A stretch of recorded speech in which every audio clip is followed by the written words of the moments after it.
This is my 1999 base set master set.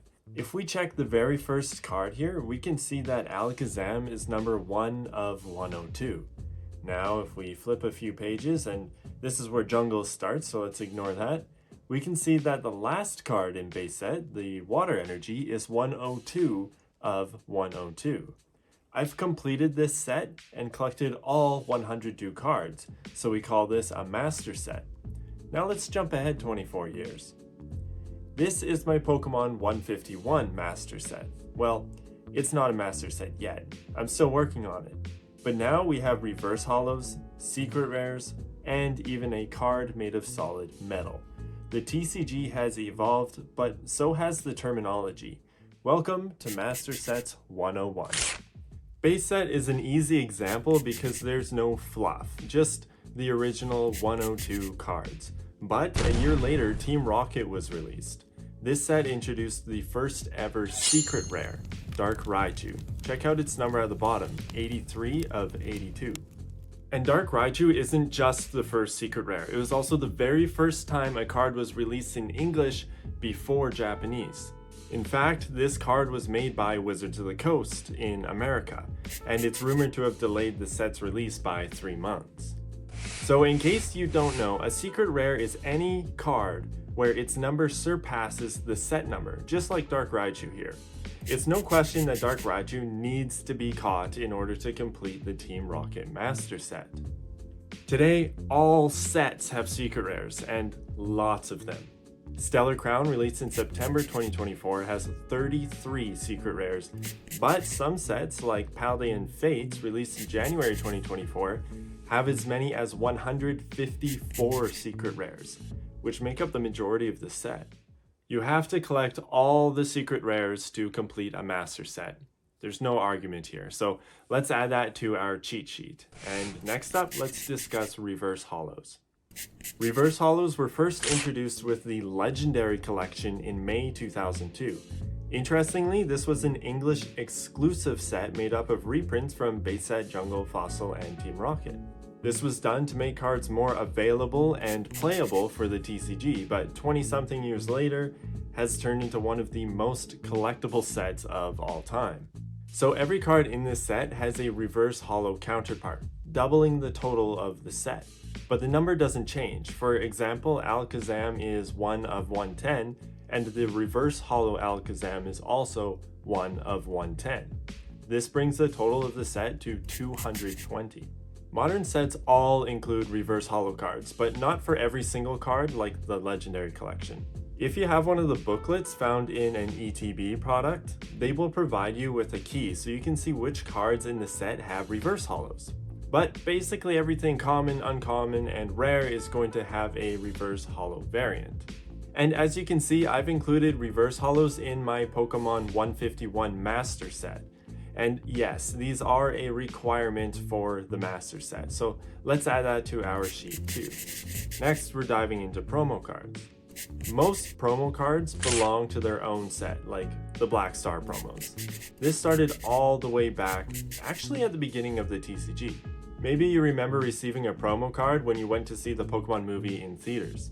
This Dragonite doesn't belong to the base set or Jungle or Team Rocket though, it's actually number 5 of the Black Star promo set. And the Black Star promo set itself can be a master set.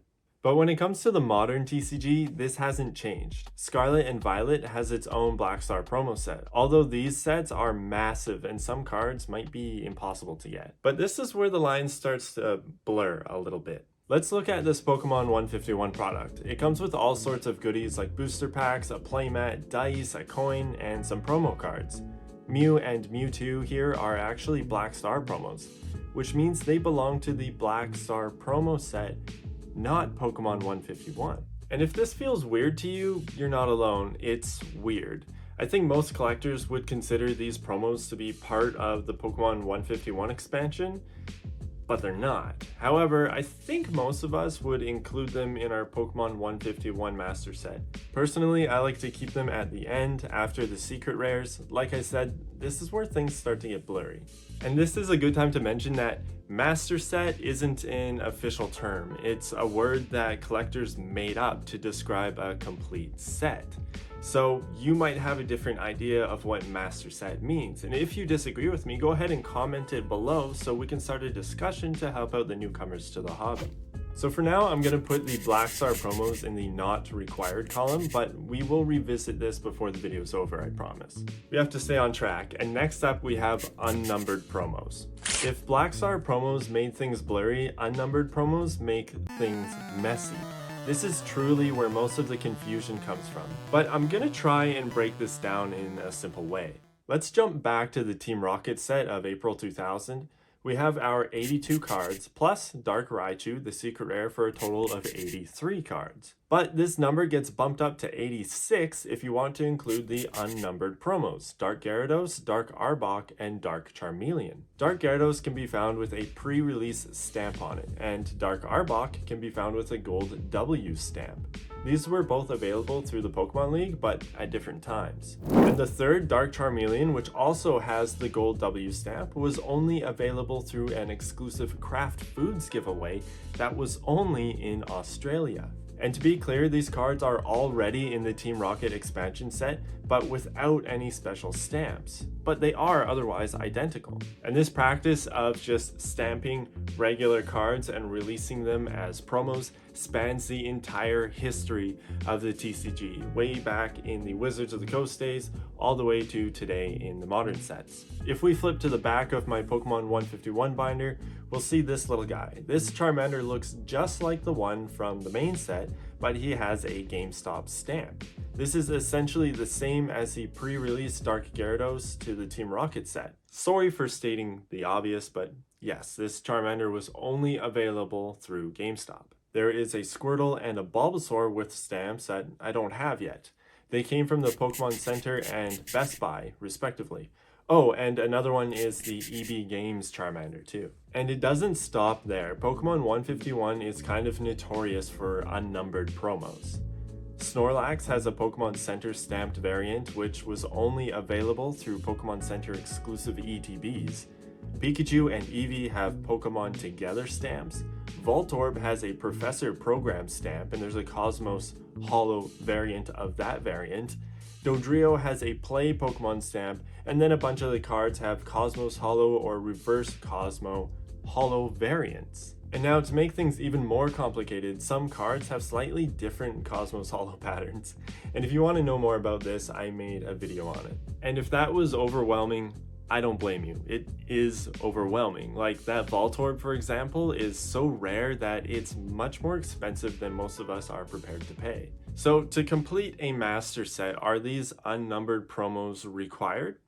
Well, lately I've heard the term Grandmaster Set thrown around. And I think that's what we're looking for here. It sounds kind of crazy to add another tier, but with dozens of additional cards, there's a need for a higher level, something to describe a master set that includes everything, so we can clear up all of this confusion. And if I'm not mistaken, the title of Grandmaster originates from chess. A chess Grandmaster is the highest possible title aside from World Champion, and it's extremely prestigious and difficult to obtain. So let's revisit that cheat sheet. For a master set, the total number of cards plus secret rares are required. All reverse holos are also required. Basically anything that can be obtained through a booster pack is going to be mandatory to complete a master set. Black Star promos such as the Mew and Mewtwo I mentioned earlier are not technically required because they belong to their own set. But if you're not collecting the Black Star promo set, then I would encourage you to include them with your master set like I have. Anything beyond this is going to fall into the Grandmaster set. To complete a Grandmaster set, everything is required. Remember, this is the highest tier, the most complete a set can be. This includes everything from the master set plus unnumbered promos, all stamps, all holo variants, all holo patterns, metal cards, box toppers, jumbos, everything. Like, there are literally no more cards to collect, no question that you are done. And one of the most difficult Grandmaster sets to complete is actually probably base set. While this is one of the easiest master sets to complete, the Grandmaster set is close to impossible. You would need to collect all 4 print runs plus variants that were only included in promotional products like the trainer decks A and B. A Grandmaster set of Japanese base set would even be more difficult, I guess, because you'd have to collect the no rarity cards, which are extremely rare. I can't stress just how difficult to complete a Grandmaster set is. The only cards I wouldn't include are errors and test prints that were never released to the public.